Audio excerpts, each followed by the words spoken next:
Praise the Lord. I greet you very good morning. In the precious name of our Lord and Savior, Jesus Christ, మన ప్రభువును రక్షకుడైన యేసుక్రీస్తు నామంలో మీ అందరికీ శుభాలు తెలియచేస్తున్నాను. ఎలా ఉన్నారు? మీరంతా బాగున్నారా? ఈరోజు దేవుని వాగ్దానం ధ్యానం చేద్దాం. నా సన్నిధిని కన్నీరు విడిచితివి గనక నీ మనవిని నేను ఆలకించితిని. హల్లెలూయా. బంధువుల దగ్గర కాదు, స్నేహితుల దగ్గర కాదు, దేవుని దగ్గర కన్నీరు కార్చారు కాబట్టి దేవుడు మీ ప్రార్థన ఆలకించాడు. ఆయన సన్నిధిలో చేసే ఏ ప్రార్థన కూడా వృధాగా పోదని. మనుషుల దగ్గర మనం మనవి చేస్తే, రిక్వెస్ట్ చేస్తే వారు ఆ మనవిని త్రోసివేస్తారేమో, పట్టించుకోరేమో. కానీ దేవుడు మాత్రం అలాంటివాడు కాదు. యోబు గారు అంటారు, నా మనవి ఆలకించేవారు ఎవరైనా ఉంటే బాగుండని.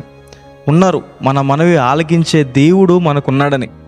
యేసు నామమున మనం చేసే ప్రతి ప్రార్థన ఆలకించబడుతుంది. హిజ్కియా గారు మరణకరమైన రోగంతో బాధపడుతూ గోడవైపు తిరిగి కన్నీరు కారుస్తూ ప్రార్థన చేయగా దేవుడు ఆయన ప్రార్థన ఆలకించారు. ఆలకించి 15 సంవత్సరాల ఆయుష్ను దేవుడు ఆయనకి దయచేశారు. గర్భఫలం కోసం హన్నా గారు దేవుని సన్నిధిలోకి వెళ్ళి కన్నీరు కారుస్తూ ప్రార్థన చేయగా దేవుడు ఆమె మనవిని ఆలకించి ఒక కుమారుణ్ణి దయచేశారు. హిజ్కియా గారు ఒకనొక సందర్భంలో దేవుని సన్నిధికి వెళ్ళి కన్నీరు కారుస్తూ ప్రార్థన చేయగా దేవుడు హిజ్కియా గారికి శత్రువుల మీద విజయాన్ని ఇచ్చారు. దేవుడు మన కన్నీటిని లెక్కిస్తున్నాడని. దేవుడు మన కన్నీళ్లు చూస్తూ మౌనంగా ఉండేవాడు కాదు. దేవుని సన్నిధిలో మనం కార్చే కన్నీరు అది నేలను తాకకముందే దేవుని ఒళ్ళో పడుతుందని. దేవుడు మీ మనం ఆలకిస్తాడు. తన ప్రజలందరి రక్షణ కోసం ఎస్తేరు రాణి గారు ఉపవాసం ఉండి కన్నీరు కారుస్తూ చేసిన ప్రార్థన దేవుడు ఆలకించాడు. దేవుడు వారందరినీ రక్షించాడు. మీ కుటుంబస్తుల రక్షణ విషయంలో కూడా మీ కన్నీటి ప్రార్థనని దేవుడు ఆలకిస్తారు.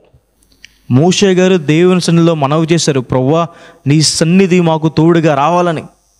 దేవుడు అన్నారు, మోషే ఏ ప్రజల్లోనూ చేయబడలేని అద్భుత కార్యాలు మీ మధ్య చేస్తానని. మోషే గారికి తెలుసు దేవుని సన్నిధి తోడై ఉంటే ఎలాంటి మేలు జరుగుతాయో.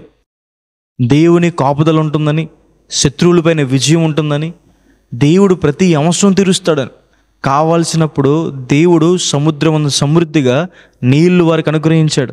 పైనుండి మన్నాను కురిపించాడు, పూరేలు కురిపించారు.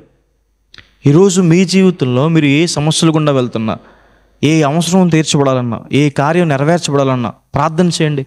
ఆరోగ్య విషయం కావచ్చు, వివాహ విషయం కావచ్చు, జాబ్ విషయం కావచ్చు, సమాధానం విషయం కావచ్చు, ప్రతి విషయంలో దేవుని దగ్గర మనవి చేయండి. మీరు దేవుని సన్నిధిలో కన్నీరు కార్చారు కాబట్టి దేవుడు మీ మనవని ఆలకిస్తున్నాడు. హల్లెలూయా. దేవుడు దానికి జవాబిస్తాడు. గొప్ప కార్యాలు మీ పట్ల చేస్తాడు. ఈ వాగ్దానం విశ్వసించండి.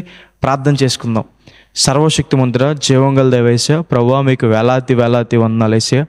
ఈరోజు ఈ వాగ్దానం ద్వారా మాతో మాట్లాడినందుకు దేవా, ప్రభువా మీకు వందనాలు. ప్రియులు ఎంతమంది అయితే ఈ వాగ్దానం వీక్షిస్తున్నారో, విశ్వాసం ఉంచుతున్నారో వారి జీవితంలో మేలు చేయండి అయ్యా. మీ సహాయాన్ని సహకారాన్ని అందించండి. స్వస్థత వారికి దయచేయండి. అప్పులు బాధల నుంచి విడుదల దయచేయండి. మీ తోడిన వారికి దయచేయండి. అద్భుత కార్యాలు వారి జీవితంలో చేయండి. జాబ్స్ విషయంలో, మ్యారేజ్ విషయంలో, సమాధానం విషయంలో, అన్ని విషయాల్లో ప్రభావ, స్టడీస్ విషయంలో మీరే గొప్ప కృపను అనుగ్రహించండి, నడిపించండి. ఉన్నతమైన స్థలాలు నిలబెట్టమని దేవా యేసు నామమున వేడుకుంటున్నాను తండ్రి. ఆమేన్. God bless you. God bless India.